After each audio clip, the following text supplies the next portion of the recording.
Varfëria emocionale është gjendja që tregon se integrimi dhe rregullimi i trurit janë të pazhvilluar, vetja e brendshme është e dobët dhe lidhja emocionale është e pashëndrueshme.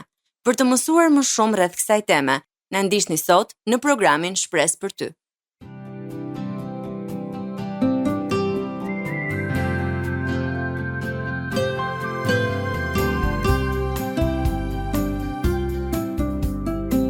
TWR Albania prezanton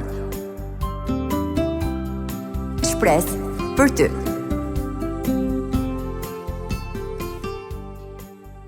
Përshëndetje mikesha të programit Shpresë për ty dhe faleminderit që jeni duke na ndjekur. Është kënaqësi të jemi përsëri me ju sot për të folur si gjithmonë për tema që ju ndihmojnë ju dhe njëkohësisht edhe për t'ju inkurajuar me fjalën e Perëndis. Unë jam Marta Dhe unë jam Dena. Është e vërtetë Arta që ne gjithmonë përpiqemi të zgjedhim tema që i ndihmojnë më shumë dëgjuesit tona në morinë e gjërave të shumta me të cilat ato përballen në jetën e përditshme. Dhe tema që do të prekim sot është varfëria emocionale. Kur e mendojmë në fakt, Dena, duket sikur nuk është shumë e rëndësishme, sepse të jemi të sinqerta, ritmi i shpejtë i jetës sot duket sikur na ka zhveshur nga emocionet, apo më keq akoma, sikur na detyron që të mos u kushtojmë as pak rëndësi. Shumica e njerëzve njohin termin varfëri financiare, që do të thotë mungesë e mjeteve për të siguruar nevojat bazë fizike si ushqimi, strehimi dhe veshmbathja. Varfëria emocionale, siç përshkruhet nga Dr. Ruby Payne, autore e librit Varfëria emocionale në të gjitha demografitë, si të reduktojmë zemërimin, ankthin dhe dhunën në shkollë, është gjendja që tregon se integrimi dhe rregullimi i trurit janë të pazhvilluar, vetja e brendshme është e dobët dhe lidhja emocionale është e pashëndrueshme. Varfëria emocionale mund të zgjasë gjithë jetën dhe të ndikojë negativisht në fusha të tilla si performanca në shkollë dhe në punë, marrëdhëniet personale dhe prindërimi. Dr. Payne thekson se ndonse kjo çështje është studiuar në mënyrë të thelluar, ajo nuk përbën një çrregullim klinik. Disa nga pyetjet që ndoshta ju jeni duke bërë tani mund të jenë: kush vuan nga varfëria emocionale? Cilat janë shkaqet dhe pasojat e saj? Si mund ta dallojmë dhe ta trajtojmë ose si mund ta parandalojmë varfërinë emocionale? Dr. Payne thotë se mirëqenia emocionale bazohet në ndjenjën e sigurisë dhe përkatësisë së fëmijës. Ekziston një numër studimesh që tregojnë një lidhje të fortë midis problemeve emocionale dhe të nxënët, pra problemeve me të nxënët. Paqëndrueshmëria emocionale shpesh shfaqet përmes sjelljeve problematike dhe trajtimi i disiplinës me metoda tradicionale shpesh dështon, sepse problemi i vërtet nuk trajtohet siç duhet. Shumë studiues thonë se është e vështirë të ndryshosh sjelljen, por është e lehtë të ndryshosh motivimin që qëndron pas një sjelljeje të caktuar. Gjithashtu nuk është e lehtë të kesh një përgjigje të saktë për pyetjen se si bëhet dikush emocionalisht i varfër, por ka disa faktorë që kontribuojnë në krijimin e ndjenjës së të qenit më pak se të tjerët dhe i veçuar tek fëmijët. Vdekja e një prindi, bullizimi, racizmi dhe lëvizjet e shpeshta, pra ndryshimi i vazhdueshëm i vendbanimit, janë ndër faktorët kryesor. Kushdo mund të vuajë nga varfëria emocionale. Ajo nuk është e lidhur me një demografi të caktuar, por prek të gjitha racat, gjinit, moshat dhe nivelet e të ardhurave. Dhe nuk është diçka që e përjetojnë vetëm fëmijët. Edhe të rriturit mund të vuajnë nga shkaqet dhe pasojat e një truri të paintegruar dhe të parregulluar, gjë që ndikon më pas në mënyrën se si ata i trajtojnë fëmijët emocionalisht të paqëndrueshëm. Madje disa studime thonë se gratë janë ato që preken më shpesh dhe më shumë dhe do të ndalemi tek kjo më shumë pas pak. Gjithsesi, ka kuptim fakti që kur fëmia juaj përpiqet të përpunojë idenë e një prindi të larguar në mision, vdekjen e një antari të familjes ose largimin nga shokët pas një zhvendosjeje, edhe ju po përballeni me të njëjtin proces. Si prindër, ju nuk mund t'i fikni thjesht emocionet tuaja kur ndodh një ngjarje e rëndësishme në jetë.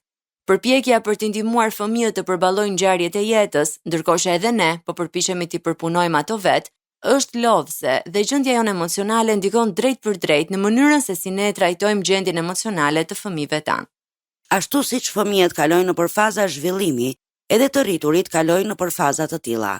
Çdo dekadë e jetës sjell perspektiva dhe prioritete të reja, njësoj si tek fëmia në zhvillim. Mënyra se si ne përballemi me goditjet dhe sfidat e jetës varet jo vetëm nga rrethanat, por edhe nga faza e jetës në të cilën ndodhemi. Vetja jon 20 vjeçare dhe ajo 40 vjeçare me siguri do ta përballonin të njëjtën situatë në mënyra shumë të ndryshme. Duke u përpjekur të dallojë shenjat e varfërisë emocionale si tek fëmijët, ashtu edhe tek të rriturit, Dr. Payne paralajmëron lexuesit të kenë kujdes nga zhurma emocionale, që mund të kontribuojnë në paqëndrueshmëri emocionale. A është afër një fest, një ditëlindje apo një datë me rëndësi të veçantë? Kalendari mund ta përkeqësojë pa dashje një situatë të tensionuar. Duke diskutuar strategji për të qetësuar episodet e sjelljes problematike që lidhen me varfërinë emocionale, ndërkohë që synohet ndërtimi i stabilitetit emocional, Dr. Payne ofron disa taktika praktike. Për fëmijët, ajo sugjeron zgjidhje fizike që synojnë ridrejtimin dhe shpërqendrimin e një fëmije të shqetësuar, si pirja e një gote ujë, ndihmon hollimin e kortizolit të çliruar nga zemërimi, apo prekje dhe trokitje të lehta, ledhatimi i zonës së zemrës dhe barkut dhe frymarrje ritmike. Për të rriturit, disa sugjerime për mirëqenie emocionale afatgjatë përfshin aktivitet fizik, meditim dhe lutje, të mësuarit e diçkaje të re dhe praktikimi mirënjohjes së përditshme. Përveç rregullimit të një truri të parregulluar, Dr. Payne flet edhe për ndërtimin e vetes së brendshme, e cila përfshin si natyrën, ashtu edhe edukimin. Ajo shqyrton prirjet e trashëguara së bashku me aspektet e përkujdesjes gjatë fazave të zhvillimit të fëmijës. Lidhja emocionale dhe atashimi janë tema të vazhdueshme gjatë procesit të zhvillimit dhe aftësia jon për të besuar, ose mungesa e saj, ndikohet nga përvojat e jetës që në fillimet më të hershme të saj.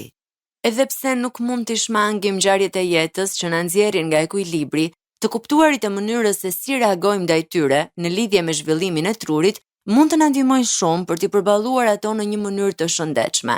Dhe të dish si ti menaxhosh gjërat vet, e bën të natyrshme dhe të lehtë ndihmën ndaj fëmijëve për të ruajtur mirëqenien e tyre emocionale. Gjithmonë do të ketë më shumë për të mësuar, por ky është një fillim. Pra po e theksojmë edhe një herë, Dena, varfëria emocionale ka të bëjë me mungesën e dashurisë së shprehur, vlerësimit, sigurisë emocionale, dëgjimit dhe mbështetjes. Po ta lidhim specifikisht me gratë, mund të themi se një grua mund të ketë një familje, punë, madje edhe sukses, por të ndihet emocionalisht bosh, e vetmuar ose e padukshme. Disa shenja të zakonshme të varfërisë emocionale të gratë janë ndjenja e vetmisë edhe kur nuk janë vetëm, vështirësi për të shprehur ndjenjat, lodhje e vazhdueshme emocionale, apo ndjesia se duhet të jem e fortë gjithmonë, frika për të kërkuar ndihmë dhe vetëvlerësimi i ulët. Shpesh gruaja jep shumë, por merr shumë pak emocionalisht. Pasojat e varfërisë emocionale janë ankth dhe depresion i heshtur, marrëdhënie të ftohta ose konfliktuale, lodhje kronike, humbje e gëzimit dhe shpresës, dhe ajo që mund të cilësohet si një nga pasojat më të rënda është transmetimi i varfërisë emocionale tek fëmijët. Varfëria emocionale tek disa gra është më e rëndë e tek disa të tjera mund të jetë thjesht në sipërfaqe, le të themi. Ja disa gjëra që mund të bëni në rrugën tuaj drejt shërimit. E para është pranimi i saj. Pasi ta identifikoni dhe pranoni se jeni duke përjetuar varfëri emocionale, thuajini vetes: nuk jam e dobët që ndihem kështu. Hapi i dytë është të mësuarit se si të flisni për ndjenjat. Hapi i tretë është vendosja e kufive emocional. Hapi i katërt që ne e theksojmë në shumë nga programet tona kur flasim për emocionet dhe çështjet e shëndetit mendor, është marrja e ndihmës, bisedë, këshillim apo mbështetje shpirtërore. Diçka tjetër që mund të bëni për të shëruar nga varfëria emocionale është ushqyerja emocionale përmes marrëdhënieve të shëndetshme, besimi dhe shpresa se ndryshimi është i mundur.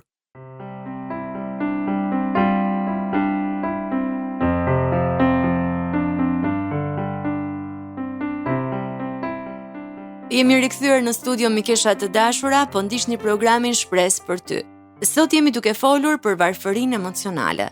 Në pjesën e parë të programit, tham se të gjithë jemi të prirur të përjetojmë varfëri emocionale dhe, pa dashje, mund t'ua transmetojmë atë edhe fëmijëve tanë. Por a e dini se fjala e Perëndis, Bibla, na siguron se të gjitha pasuritë tona janë Jezus Krishtin?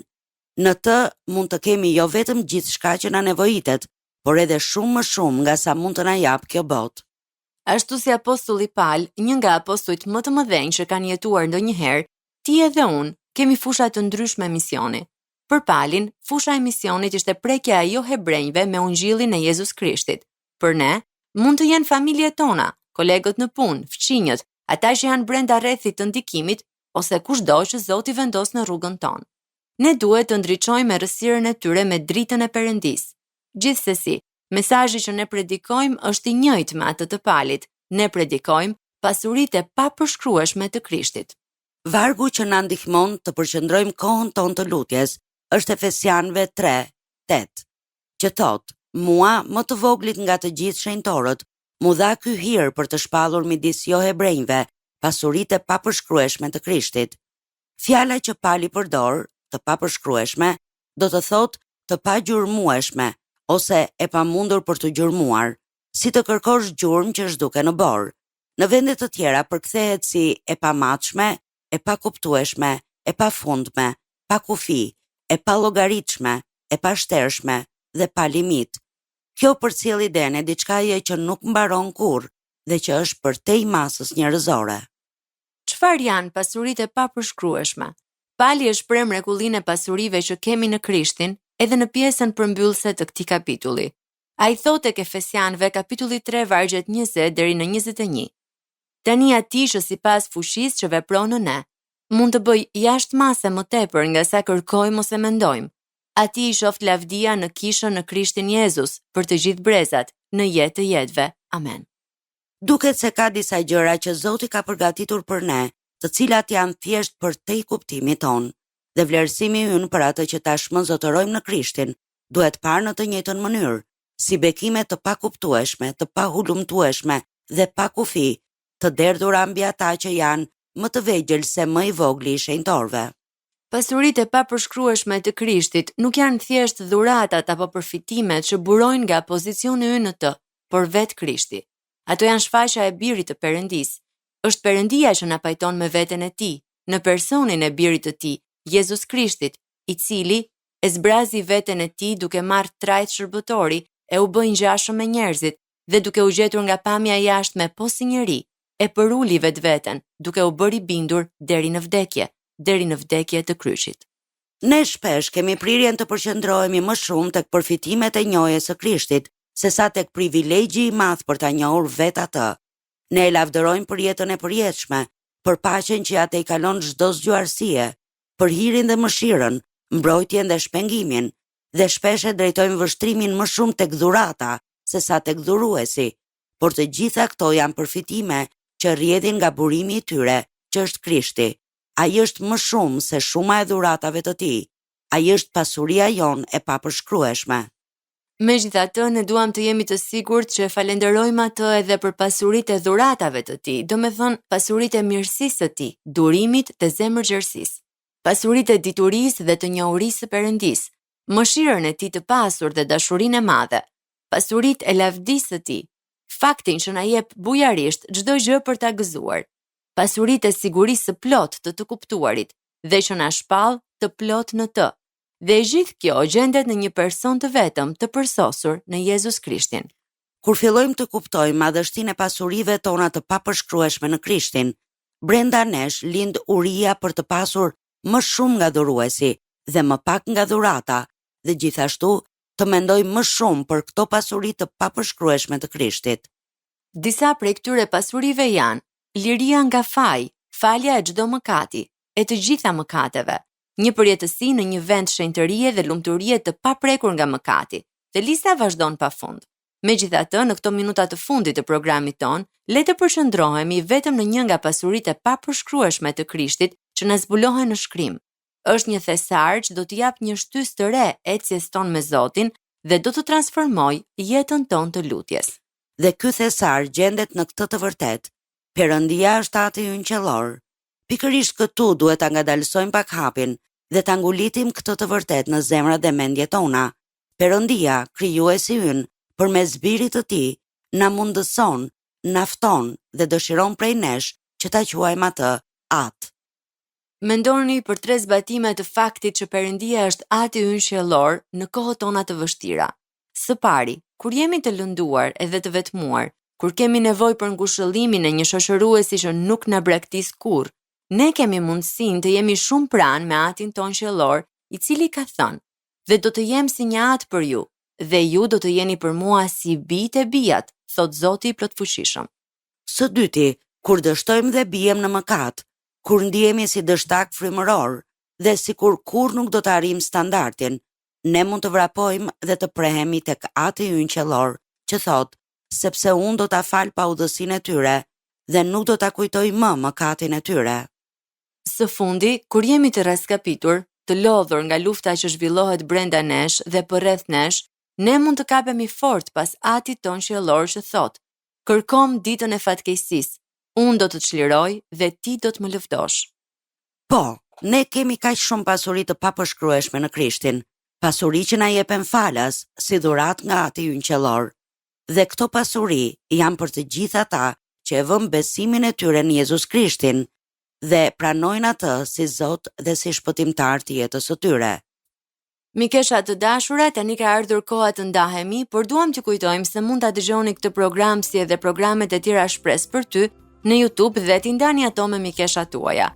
Mjafton të kërkoni TWR Albania, playlista Shpresë për ty 2026 dhe do të gjeni aty këto programe. Gjithashtu për çdo pyetje, kërkesë për lutje apo nëse doni të ndani historinë tuaj me ne, ju inkurajojmë të na shkruani një letër në adresën TWR Albania, kutia postare 130 Tiranë, të na dërgoni një email në twralbania@gmail.com ose të na shkruani një mesazh në faqen tonë në Facebook dhe Instagram Shpresë për ty. Ne ju urojmë një javë të bekuar dhe miru dëgjofshim në programin e radhës. Miru dëgjofshim. Ndoshët programin Shpresë për ty.